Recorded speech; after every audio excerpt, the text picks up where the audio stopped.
Assalamualaikum warahmatullahi wabarakatuh. Saya Liza Isidofara. Saya di sini akan menjelaskan sebuah buku dari Amita Facharya yang berjudul The Kernel Studies in Political Economy. Di sini saya akan menjelaskan bab ke-9 dari buku tersebut yang berjudul Wither Southeast Asia.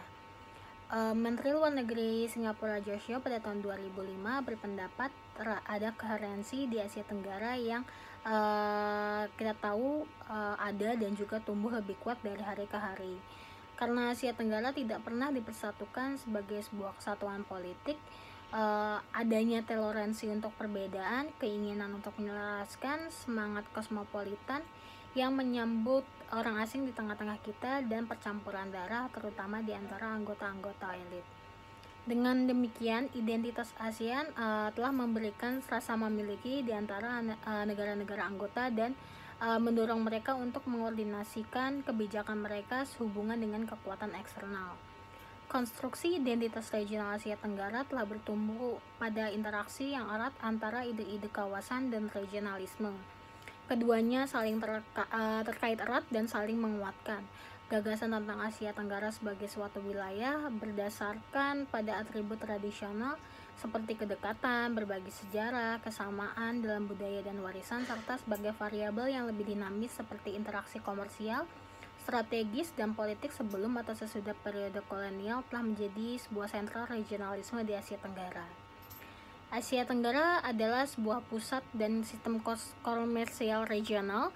Interaksi ini tidak biasa atau intermiten, tetapi jangka panjang dan terus-menerus sampai mereka secara pasti terganggu oleh instruksi kolonial dan mereka menampilkan sebuah konflik dan juga kerjasama.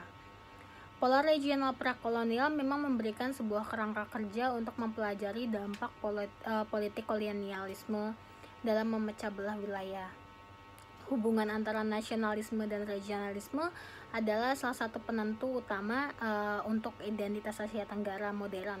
Walaupun pada awalnya nasionalisme telah merusak prospek regionalisme, namun pada akhirnya berhasil menciptakan dan mempertahankan kerangka kerja regionalis yang terbukti efektif dalam menahan konflik antar negara dan memproyeksikan regional kolektif. Pada asalnya, regionalisme di Asia Tenggara terbatas dalam ruang lingkup dan tujuan. Namun, kerangka regionalisme yang terbatas ini dapat memberikan sebuah kontribusi penting bagi gagasan kawasan. Regionalis Asia Tenggara berkontribusi pada gagasan kawasan dengan dua cara berbeda.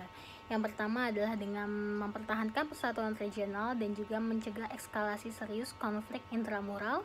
Yang kedua adalah di mana regionalisme mungkin berkontribusi pada gagasan regional Asia Tenggara dalam mengejar apa yang bisa disebut otonomi daerah dan juga kemandirian. Regionalisme memiliki dampak beragam pada identitas regional Asia Tenggara. Di satu sisi, ASEAN mencerminkan polarisasi Asia Tenggara, tetapi meskipun dampaknya lebih beragam, regionalisme memainkan sebuah peran sentral dalam membuat Asia Tenggara menjadi wilayah yang lebih berbeda dalam persepsi eksternal. Di bidang ekonomi, konsep regional Asia Tenggara telah ditantang oleh kekuatan globalisasi. Bagi sebagian orang, Asia Tenggara sudah terlalu dekat terintegrasi ke Asia Timur Laut, dan juga negara-negara Asia telah menemukan diri mereka sendiri dalam berurusan dengan kekuatan yang lebih besar dalam masalah keamanan, ekonomi, dan politik seperti hak asasi manusia. Regionalisme Asia Tenggara tidak hanya mendorong studi tentang Asia Tenggara sebagai wilayah secara holistik, tetapi juga memperluas dan memperkaya studi Asia Tenggara sebagai bidang. Identitas regional dan perspektif regional tentang hubungan internasional Asia Tenggara pada gilirannya berkontribusi pada pertumbuhan studi Asia Tenggara.